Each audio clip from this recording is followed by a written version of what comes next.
ನಮಸ್ಕಾರ ಕರ್ನಾಟಕ, ನಾನು ನಿಮ್ಮ ಹರ್ಷ. ಇವತ್ತಿನ ಹೊಸ ವ್ಲಾಗಿಗೆ ವೆಲ್ಕಮ್.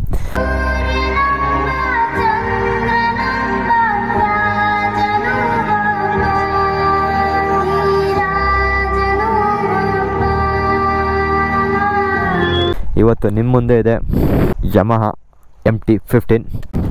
ಯಮಹಾ R15 ಬಂದು ಸ್ಪೋರ್ಟ್ಸ್ ವರ್ಷನ್ ಗಾಡಿ, ಆದರೆ ಇದು ನೇಕೆಡ್ ವರ್ಷನ್ ಗಾಡಿ. ಇದು NS ಡ್ಯೂಕು ಆ ಕ್ಯಾಟಗರಿಗೆ ಬಿಟ್ಟಿದ್ದು. 6 ದಿನಗಳಾದಮೇಲೆ ಗಾಡಿ ರಿವ್ಯೂ ಮಾಡೋಕ್ಕೆ ಬಂದಿದ್ವಿ. ವಾಕರ್ ನೋಡ್ಕೊಬಿಡಿ, ಈ ಥರ ಇದೆ ಗಾಡಿ. ಸ್ಪೆಸಿಫಿಕೇಷನ್ ಬಂದರೆ ಇಂಜಿನ್ ಬಂದು 155 cc, ಸೇಮ್ ನಿಮ್ಗೆ R15 ಬರುತ್ತೋ ಇಂಜಿನ್ ಅದೇ ಇಂಜಿನ್ ಬರುತ್ತೆ. ಪವರ್ ಬಂದು 18.5, ಟಾರ್ಕ್ ಬಂದು 14.1 PS ಆಫ್ ಟಾರ್ಕ್ ಬರುತ್ತೆ ಈ ಗಾಡೀಲಿ. ಲಿಕ್ವಿಡ್ ಇಂಜಿನ್ನು ನೋಡಿ, ಇಲ್ಲೇ ನಿಮಗೆ ಕೂಲೆಂಟ್ ಕಾಣುತ್ತೆ ವಿತ್ ರೇಡ್ರ್, ಇದೇ ಇಂಜಿನು. ಇನ್ನು ಅದು ಬಿಟ್ಟರೆ ಟೈರ್ ವಿಷಯಕ್ಕೆ ಬಂದರೆ, ಟೈರ್ ನಿಮಗೆ ಫ್ರಂಟ್ ಬಂದು 100/80, ಬ್ಯಾಕ್ ಬಂದು 140/70 ಸಿಗುತ್ತೆ ರೇಡಿಯಲ್ ಟೈರು. ಈ ಸೀಟಿಂಗ್ ಕೆಪಾಸಿಟಿ ಅನ್ಕೊಂಡು ನೋಡ್ತಿದ್ರಲ್ಲ, ಇಷ್ಟೇ. ಇಬ್ಬರು ಕೂರಕ್ಕಂತೂ ಆಗೋದೇ ಇಲ್ಲ. ಸುಮ್ಮನೆ ಯಾಕೆ ಇಬ್ಬರು ಕೂರಕ್ಕೆ ಮಾಡಿದ್ರು, ಅದು ಸೀಟ್ ತೆಗೆದು ಸೀಟ್ ಕೊಟ್ಟಿದ್ರೆ ಒಬ್ರು ಕೂತ್ಕೊಂಡು ಟ್ರೈನ್ ಮಾಡ್ಬೋದಾಯಿತು. ನೆಕ್ಸ್ಟ್ ಬಂದು ಈ ಗಾಡಿ ಟ್ಯಾಂಕ್ ಬಂದು 10 ಲೀಟರ್ ಕೆಪಾಸಿಟಿ. ಅವರ ಮೈಲೇಜ್ ಕೋಟ್ ಮಾಡ್ತಿರೋದು 56. ನಾನು ಕೇಳೋ ಪ್ರಕಾರ 45-50 ಆಲ್ಮೋಸ್ಟ್ ಕೊಡುತ್ತೆ ಅಂತ ಹೇಳೋರೆ. ಮತ್ತು ಸ್ಪೋಕ್ಸ್ ನಿಮಗೆ ಅಪ್ಸೈಡ್ ಡೌನ್ ಸ್ಪೋಕ್ಸ್ ಬರುತ್ತೆ ವಿತ್ ಗೋಲ್ಡನ್ ಫೋಕ್ಸು. ನೆಕ್ಸ್ಟ್ ಬ್ರೇಕಿಂಗ್ ಎಲ್ಲ ಟೆಸ್ಟ್ ಮಾಡಿ ನೋಡೋಣ. Sir 2 side dual channel ABS. Front ಬಂದು ಬೈಬ್ರೆ, ಬ್ಯಾಕ್ ಯಾವುದು ಬೈಬ್ರೆ ಯೂಸ್ ಮಾಡೋರು, ನಿಸಾನ್ ಯೂಸ್ ಮಾಡೋಣ ಗೊತ್ತಾಯ್ತು.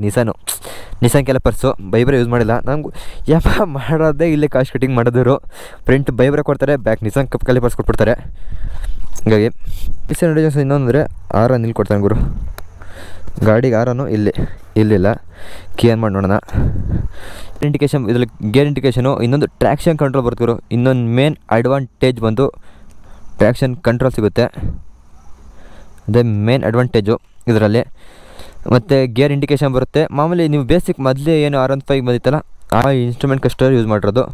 ರೈಟ್, ಇಲ್ಲಿ ಪ್ರೊಜೆಕ್ಟರ್ ಇಲ್ಲೇ ಐತೆ, ಮುಚ್ಚಿಬಿಟ್ಟವ್ರೆ. ಪ್ರೊಜೆಕ್ಟರ್ ಎಲ್ಲ ಇಟ್ಟಿದೆ. ಸೇಮ್ ಇದಕ್ಕೆ ಹೆಂಗೆ ಲುಕ್ ಅಂದರೆ, ಫಸ್ಟ್ ಇವ್ರು ಬಿಟ್ಟ ಮೇಲೆ ಪಲ್ಸರ್ 160 ಅವ್ರು ಬಿಟ್ಟರು, N160 ಈ ಲುಕ್ಕಿಗೆ ಬಿಟ್ಟರು ಗಾಡಿ ಲುಕ್ ಮಾತ್ರ. ಸ್ಟಾರ್ಟ್ ಮಾಡಿ ನೋಡೋಣ.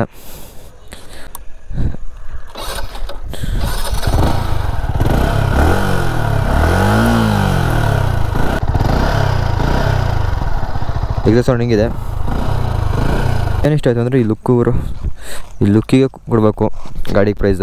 ಆಂಡ್ರಾಯ್ಡ್ ಗಾಡಿ ಪ್ರೈಸ್ ಬಂದು 235 ಆಲ್ಮೋಸ್ಟ್ ಆಗುತ್ತೆ. ಬನ್ನಿ, ಇಷ್ಟಿನ್ನೇ ವಾಕ್ ರೌಂಡ್ ಕೊಟ್ಟಾಯಿತು. ಇನ್ನು ಗಾಡಿ ಓಡಿಸೋಣ. ಸ್ಟಾರ್ಟ್ ಇನಿಷಿಯಲ್ ಪವರ್ ಹೆಂಗೈತೆ ನೋಡೋಣ. ಫಸ್ಟ್ ಗೇರು,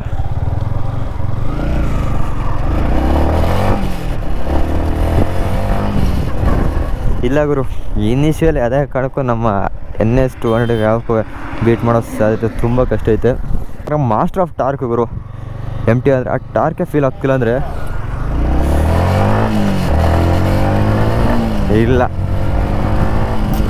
ಇಲ್ಲ ಗುರು, ಆ ಟಾರ್ಕ್ ಫೀಲೇ ಆಗ್ತಿಲ್ಲ ನನಗೆ. ಬ್ರೇಕಿಂಗ್ ಮಾತ್ರ ಬ್ರೇಕಿಂಗ್ ಮಸ್ತ್ ಇದೆ.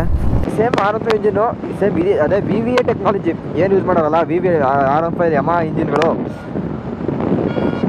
ಇನ್ನೊಂದು ವಿಷಯ ನಿಮಗೆ ಹೇಳ್ಬೇಕು, ಯಮಹಾ ಇಂಜಿನ್ ಬಗ್ಗೆ ಮಾತಾಡೋಂಗಿಲ್ಲ. ಆ ರಿಫೈನ್ಮೆಂಟು ಮಸ್ತು ಯಮಹಾದ ಬಗ್ಗೆ. ಇಂಜಿನ್ನು ಹೆಂಗೆ ಓಡಿಸಿದ್ರೆ ಮಾತಾಡೋಂಗಿಲ್ಲ. ಸಕ್ಕತ್ತ ಹೊಡೆದು ಗಾಡಿ ಮಾತ್ರ ಇರ್ತದೆ. ಗೈಸ್, ಈ ವ್ಲಾಗ್ನ ಇಲ್ಲೇ ನಿಲ್ಲಿಸ್ತೀನಿ. ಈ ವ್ಲಾಗ್ ಅನ್ನೋಕ್ಕಿಂತ ರಿವ್ಯೂನ ಇಲ್ಲೇನು ಮಾಡೋಣ. ಇನ್ನೊಂದು ಚಾನಲ್ ಸಬ್ಸ್ಕ್ರೈಬ್ ಆಗಿಲ್ಲ, ಬೇಗ ಸಬ್ಸ್ಕ್ರೈಬ್ ಆಗಿ ಪಕ್ಕದ ಬೆಲ್ ಐಕಾನ್ ಕ್ಲಿಕ್ ಮಾಡ್ಕೊಳ್ಳಿ. ಮತ್ತೆ ಸಿಗೋಣ ಮುಂದಿನ ವ್ಲಾಗ್ನಲ್ಲಿ. ಅಲ್ಲಿ take care and good bye.